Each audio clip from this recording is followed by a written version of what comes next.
Hello, today I'm joined by my guest, Mr. Simon Leadbetter of We Are Unchained Marketing. It's the one. It's my pleasure to have you back again.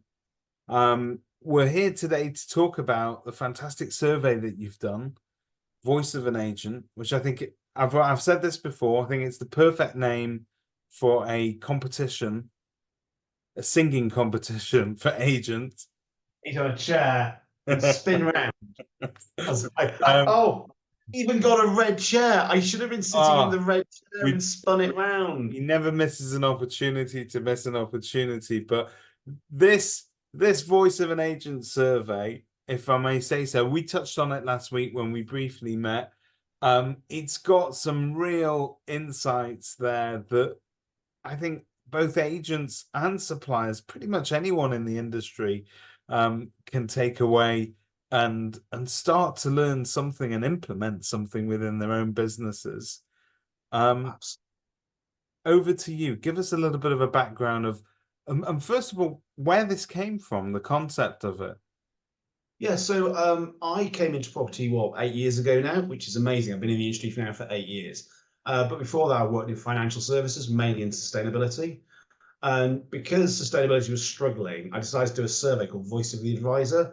And I interviewed several hundred financial advisors and asked them what they thought about sustainable investment, what we now know as ESG. And what I found was the demand for things by investors far outstripped the financial desire to supply it. So there's a complete mismatch between what consumers thought and what advisors thought. So it's been long been my ambition that once I left financial services or whatever sector I landed in, I'd do it again because after 7 years of doing it, I had this incredible insight of what both investors and advisors thought. So my view when I came into property and basically kicked off Unchained, We Are Unchained, my own business, it's like, well, I hear what the pundits say. I hear what I think. I hear who I think, genuinely the thought leaders in the industry, what they think. But what do the agents actually think about what's going on in the market? So I launched it. We got over 500 responses the first year. I think it was 553, which blew my mind, which is fantastic. And it gave tons of variables and insights. Like, well, I'm going to do that again. So this time, I know you guys at Kerfuffle helped that in terms of distribution. We've got a few partners behind it, which meant we reached a much bigger audience and we expanded and beefed up the survey with the help of some of our partners adding questions here and there. So I think it went from about 50 questions to like 75 questions. So it's a beefy survey to fill in. And yes, we got to the second year. It's gone out. We've got 841 responses. I didn't quite get to 1,000, which was my target. Next But time, next time, I'm going to smash through 1,000 but because we've covered consensus before, and a sample size any more than 1,000, nobody thinks is relevant to stay within that quota. Really, I mean, what we're saying is statistically, it's a very sizable sample, isn't it?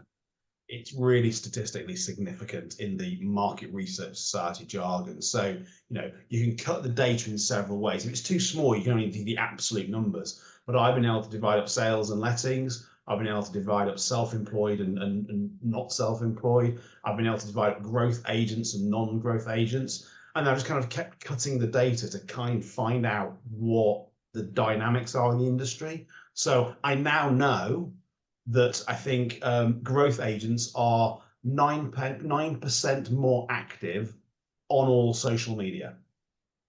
I know that agents spend 10.4% of their revenue on average on marketing. Growth agents spend a little bit more. I know what the average fee by house price is in the UK, and it really starts to pivot up at around about 750,000. Similarly, there's another pivot you find in the lettings market. And it's all of this data. I was saying to you before we actually started recording this, it's like it's running to 123 pages, 127 pages now. And don't worry, if anyone who downloads this, there is a too long didn't read summary and an executive summary. So I've got a short, intermediate, and the full fat version for the You geeks can just like like me. your A-level English, you can just get a Cliff Notes version of it. It'll tell you what you Exactly. need to know.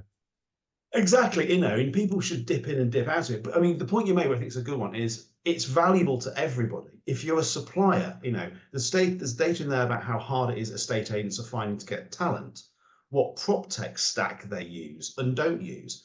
the adoption of prop tech, the non-adoption of prop tech, the adoption of AI, the non-adoption of AI.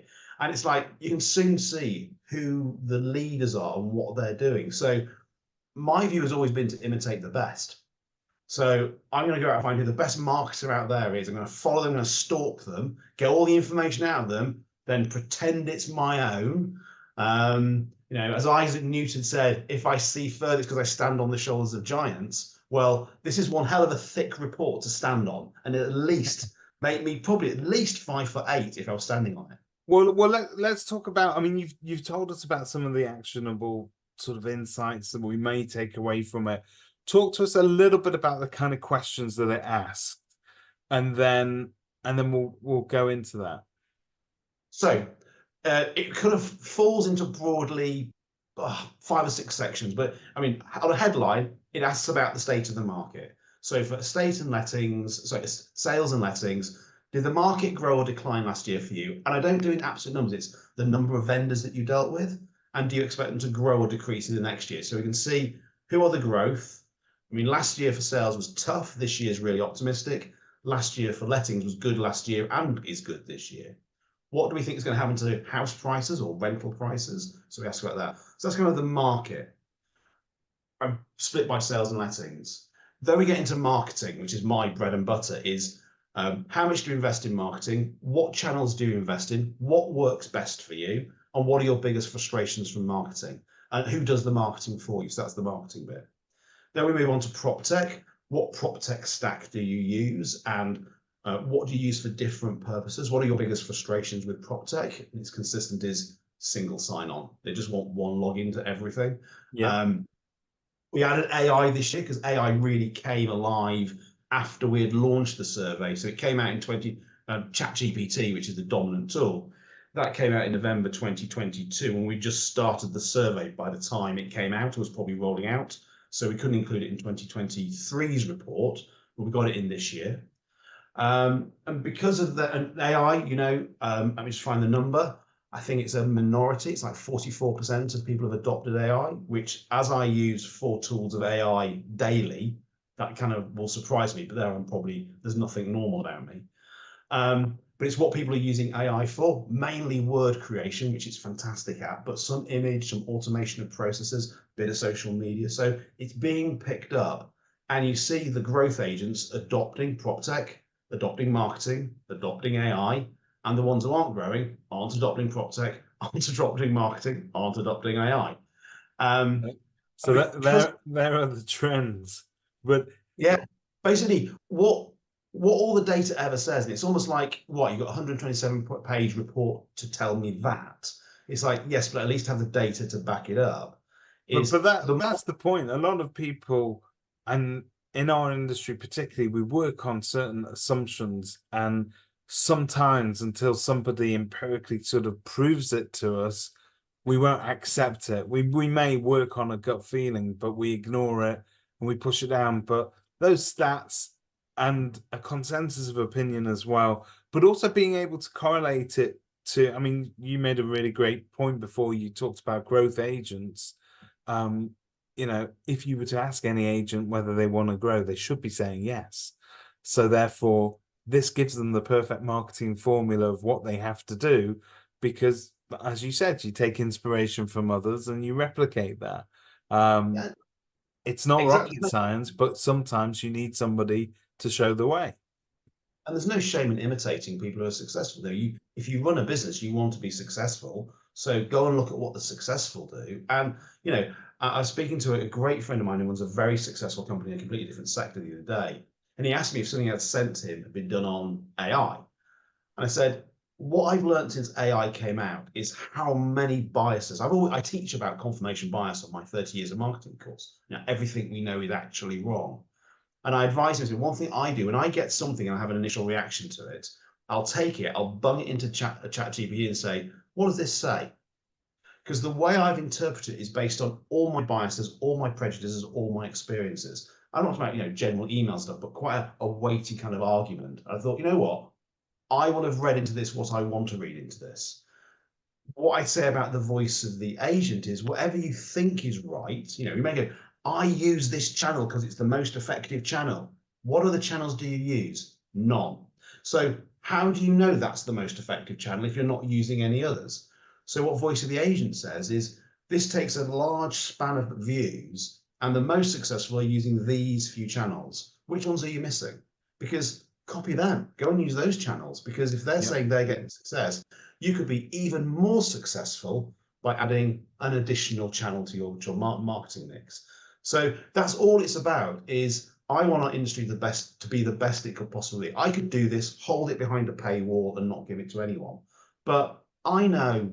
Well, that's going to be my next question. You mentioned paywall. I was going to ask you two things. When is it live and what does it cost? So comes out on the 15th of April. Because it does take a long time to actually prepare. Hopefully by next year I'll have a team to help me, because that'll make my life a lot easier. I used to have more hair when I started. Comes out on the 15th of April. We're recording a week before, basically get a video ready about it and getting all the press stuff done. So there'll be a lot of stuff put in the media for free. If you want to download the report, there'll be a website release. Just log in, put your email address, and you send the report. It's fair to say a lot of the stuff will be able to be just free in the trade press. But if you want a full copy of the report, the only value exchange I want is you give me your email address, you get the report. It's yours completely free, and everything within it.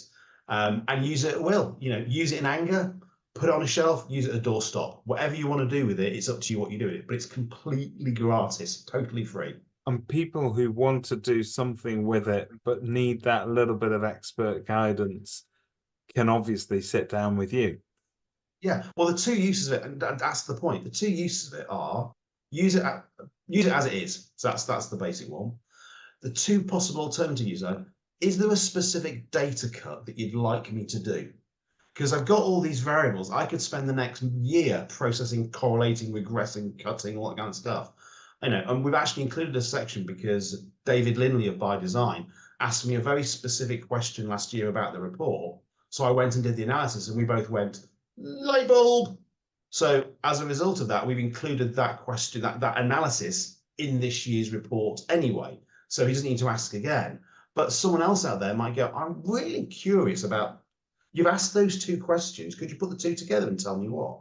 I've just finished off the content because there was a big change this year, apart from demography we've always had, is we actually added two sections about mental health and discrimination.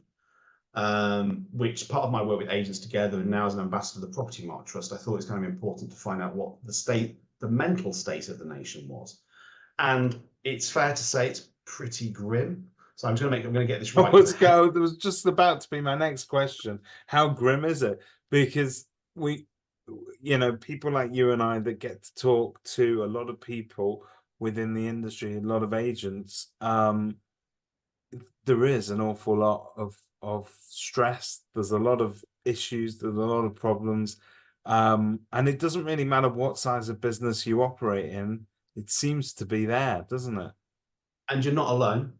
That's the thing that, we see with Agents Together, Agents Giving, and the Property Mark Trust, is you're not alone. If you're struggling, all those organizations have incredible resources to help you and people to connect with. I said it at Christmas. It's like, I'm out to go away and enjoy Christmas. I know not everyone's going to enjoy Christmas. So if you are not going to reach out, please do not be on your own and do not struggle through this period. Because I know how hard it is. I'll be honest, I in the tens struggle with mental health. And because I had all the right people around me, I got through it. I know what it's like. So genuinely, it's probably a personal reason why I put this in, because I kind of want to know. And then when I looked at the data, I had to say to my wife, I actually had to walk away because it really shocked me and depressed me.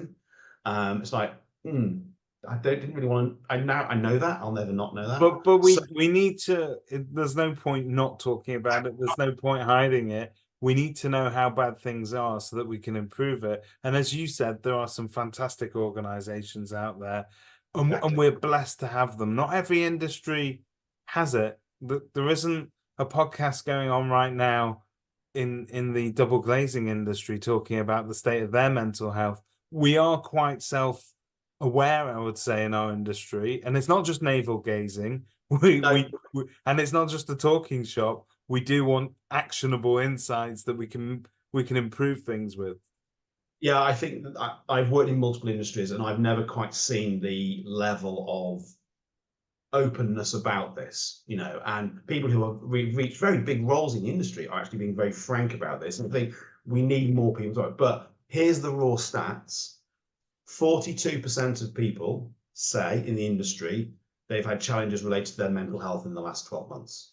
So 2/5, half haven't, and 6% wouldn't say. What was the depressing thing is while 2/5 feel they've improved over the last 12 months too, and I just asked them, it's interesting how men and women ask for different solutions and go for different solutions, and that comes out in the report in terms of what they're looking for. We don't have time today, but what was the hard thing is 12% say their mental health is worse than 12 months ago. Wow. So of that 42%, 12% have actually gone worse. So if you are part of that group, please, please, please go to Agents Together, go to the Property Market Trust, go to any of the organisations, that even the non-industry related ones, to ask for help. So that was kind of a bit of a, okay, that's a bit of a hit me in the throat there when I read that bit. And all this comes out. It's all anonymous. It's all strictly anonymous. In fact, when you fill in your request to get the report, when you do the survey, it's 2 separate surveys. So there's no way the two can be linked. I mean, literally, it's absolutely protected people's anonymity for obvious reasons. But then this was a hard one. Which of any of the following types of discrimination you personally experienced from clients and from colleagues is what we asked. So 49% of the whole industry have not experienced any sort of discrimination from colleagues, and 46% have not experienced any from clients.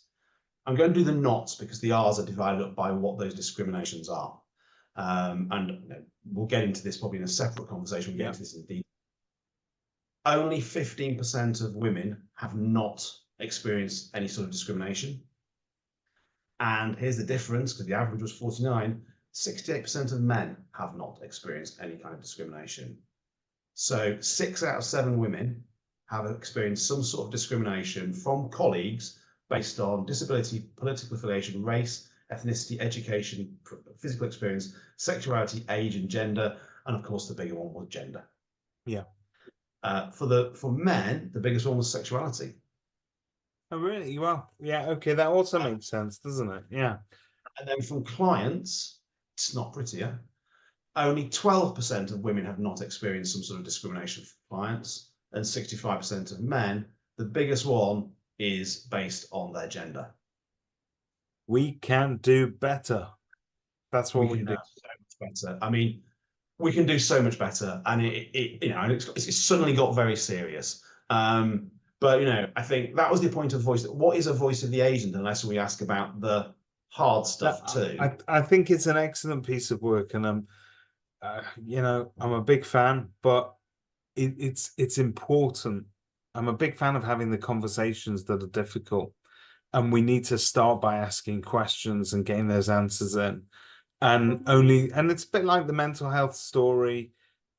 We know that there are things that we need to address. By talking about them, it doesn't necessarily make us, it makes us stronger. It doesn't in any way Absolutely. And I bet, and I will do this cut. If I cut the growth agents, I bet the same incidence of mental health and discrimination for them. Even who from the outside world look successful, I can guarantee you they've got their demons, they've got imposter syndrome, they've suffered all sorts of challenges to get where they got to. It is across the board. Now, hey, let's be pleased. The majority report not having any. Good. But it's such a sizable minority on the mental health, and it's the majority, especially amongst women, for the discrimination. We'll have to do so much better as an industry. I mean, I've really lowered the tone, haven't I? I mean, no. So pick it back up again. No, I think this is great. This will give us the raw data that we need because, more importantly, Simon, and hats off to you, you're asking the questions that no one else seems to be asking at the moment. And there's such a wide spread of different questions there in different sort of genres and different corners of the market, but also the marketplace. So the agents that we've got such a diverse collection of agents in terms of the type of agents that they are. So self-employed, growth agents, you've got more. I mean, you talked about David Lindley before, so that's interesting because the upper end of the market does very different things than you may first assume. Fees and so on are very interesting at that end of the market. I'm not going to spoil it. No spoilers, but I've got a feeling what it's going to bear out. But this is great, and we need this data, and we need to be able to read it, talk about it. And for my part, I hope that every bit of industry press is absolutely abuzz with this by April 15th, and that we're really using this as a not just a talking point, but really a starting point to making things better. Last year, how many people read it, the results of it? And this year, how many people do you think are going to get access to it? Well, it was in the week it went out on one of the trade titles. I think it was the most read title they had. I think it was like 6,000 reads. We had about 3,000 downloads from our site. And I think from the numbers that other people sent out, I think it was somewhere between 10 and 13,000 people would have received it. Now, received it doesn't mean they've read it. I'm aware of that. But it touched, and at least I think they've read the executive summary if they actually downloaded it. So yeah, it went to 10, 11, 12,000, 30,000 people, which was amazing. It's why I said it's not a one-off. I'm going to do it again. I would love it if everybody just read it. And by all means, give me feedback. Let's make it better next year. Let's ask different questions next year. Let's find out what this industry thinks, because now we have a platform to ask whatever we want. And I would like it if, 15, 16, 17, 20,000 people read it, because we'll all gain from the knowledge. And guarantee you a minority will do anything, because that's the reality. But that minority will be better. They'll be more successful, and they'll give better customer service. They'll be happier people, and the industry gradually improves. Before we let you go, because I'm sure the survey will also bear out that agents have a particularly low attention span, so we can't go on for much longer, particularly this agent right here. But oh no, sorry, I'm going to just say that one of the best comments I got, because there's some free text comments I put is, and one of them was, "I'm bored now," and they didn't fill any of the rest. Well, there you go. There you go. They gave me the important stuff, the real hard market stuff, but once it got into like prop tech and AI, like, I'm bored now. There, but for the grace of God goes any of us. So, talking about, we very often ask people that come on and talk to us for one mind-blowing statistic or a quote, something that we can grab. And yours was that only a fifth of agents put the most effective channel for brand growth in their top 5 marketing activities. Now, we can leave that hanging in the air if you want, or you can unpack it a little bit. It's up to you.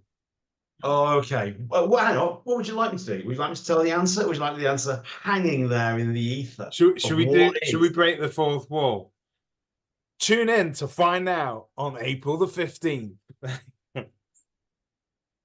But I mean, I'm happy to say. I'm happy to say what it is. I mean, actually, one of my friends will be very happy if I do. One of my colleagues' friends will be happy if I say it. But basically, we ask what channels of marketing do they use? And actually, this channel, this particular tactic, has gone down since last year, which blew my mind. I don't know. Should I say, or should I just tease it and leave it there? You've got to say. I think you've got to say. So last year, 28%. This year, 21%. I think it was from memory. Don't quote me on that. It's around that number, but it's fallen. Public relations. PR has the highest ROI of any marketing you have to pay for. Now, social media you don't have to pay for unless you do paid social. Some blog content you don't have to pay for. So there's other channels you can use that are free. So there's the free stuff, the earned and the shared and the owned stuff. But when it comes to you actually have to make a cost, you have to pay for PR. Actually, you can do it yourself very effectively. PR has the highest ROI, but only one. We're supposed to be intimately involved in our communities.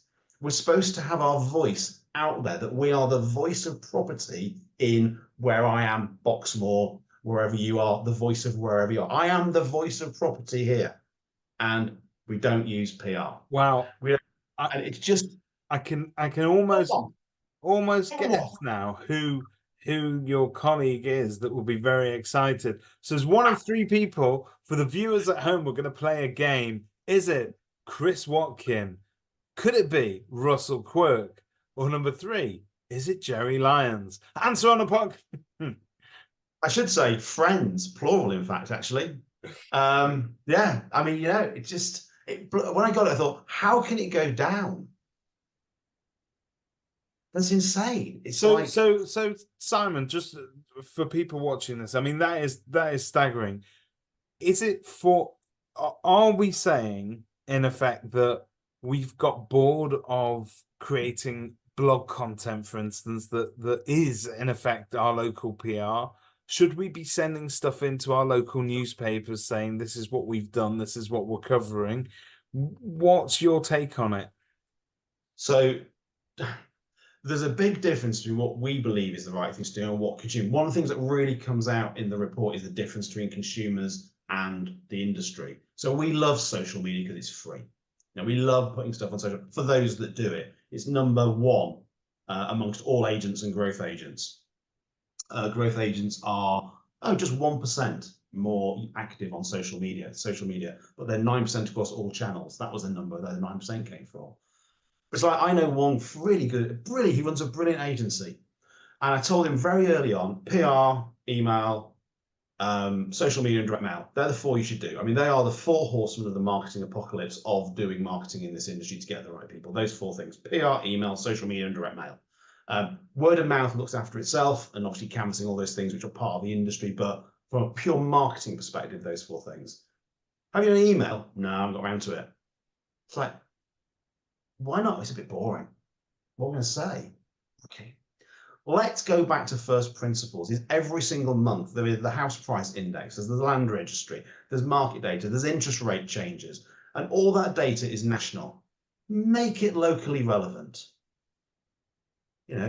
Through to the press. I mean, local newspapers still exist and still have quite a nice readership, but they've slashed their resources. Send them content. Send them content. Keep sending the content. Eventually they'll know you're the go-to person when they want someone to comment on what's going on. Parish magazines, local radio, influencers, micro-influencers. It's a content war out there. And, as Christopher Watkin would say, if you do video, you'll be a success. As Russell would say, do PR. Use the credibility of other people to get your message across. And as you can tell, I can waffle on for England. And it's consistency, and keep doing it. And don't think just because you're boring yourself with it that your audience are getting bored with it, because they may just see you. We know this, that social media feeds, and LinkedIn's a great one. I mean, you and I have had a few exchanges on LinkedIn. I love LinkedIn at the moment for professional engagement. And I'll let you in on a secret. Local engagement's brilliant as well. You just pick up on a few. I mean, I did one this Sunday.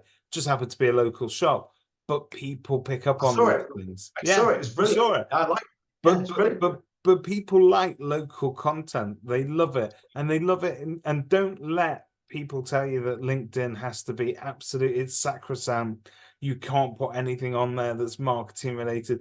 Go for it. It's a great audience. This isn't evergreen because actually it's posted today, whatever today is, and whenever this goes out, it'll be a different day. I literally wrote an article on LinkedIn about exactly. There was a massive row amongst my connections yesterday. This isn't Facebook. Stop commenting on these things. Not to me. And I said, well, look, I happen to have met Reid Hoffman, the guy who invented LinkedIn. So I went to his site and looked at what he posted about. He doesn't believe LinkedIn is just about business. It's about the professional. It's about the personal. It's also about the political. It's about having a network of it's professional people doing social media. It's not social media just about professions. The point is it's professional people talking to one another about stuff, normally industry related, but not solely. And if you want wealthier people, LinkedIn scores really, really highly. If you want the high-end houses, LinkedIn is the one. It's great for investors as well, isn't it? For people who consider themselves business people, effectively. If you want expert advice, follow the right people, because you'll get tons of brilliant insight. I'm connected to my old, not even my professor. I used to read his textbook at business school, a guy called Gary Hamel, and his book was like the Bible of strategy. I'm now connected with him on LinkedIn. It's just amazing. How would I ever get that interaction with one of the leading thinkers on business strategy if it wasn't for LinkedIn? No, it's superb. It's a superb channel. But we digress. We're going to end up giving people a marketing lesson again. 30 years of marketing, you'll get one. 30 years of marketing. Can I just we'll end this off by congratulating you. I think this Voice of an Agent is a superb initiative, and may it go from strength to strength, and hope to see great results from this, but also let's make it bigger and better next year, because I think that we all benefit from this all together. But the rave reviews, and there aren't many times where people say, oh, you've got to go to this. There's people that will tell you, I've been to that and it was pretty good. I've been to that and the food was great. I've been to that and the merch was a bit meh. But you won't ever get people calling you that say, listen, I've just come back off this thing and you'll love it. You've got to go on it. But I have had those calls from multiple different people who say, get on this 30 years of marketing. It has really been, it had rave reviews. So I know that you've taken it through the West End. It's been on Broadway. Are you going to extend it? Is it going to be an ongoing thing, Simon? For as long as people want it, I'll do it. So we've done Leeds, we've done Bristol, we've done London, we've done Milton Keynes.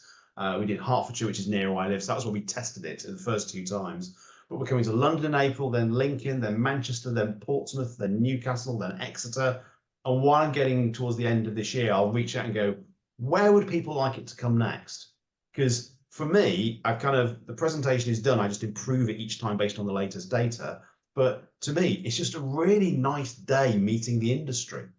And every person I speak to makes it better. And I learn more about our industry and they learn more about marketing. So it's constantly improving. I love some of the people who come to the very first one to come to one in a couple of years' time and go, oh, it's so different from what it was. But it sounds humble brag. I am so humbled by the feedback. When I got my wife, because my business partner reads the feedback surveys when we're driving back from wherever we are, and it's 10 out of 10, 10 out of 10, 10 out of 10, 10 out of 10, 10 out of 10. But then the comments are like, okay, I need to pull over and wipe it.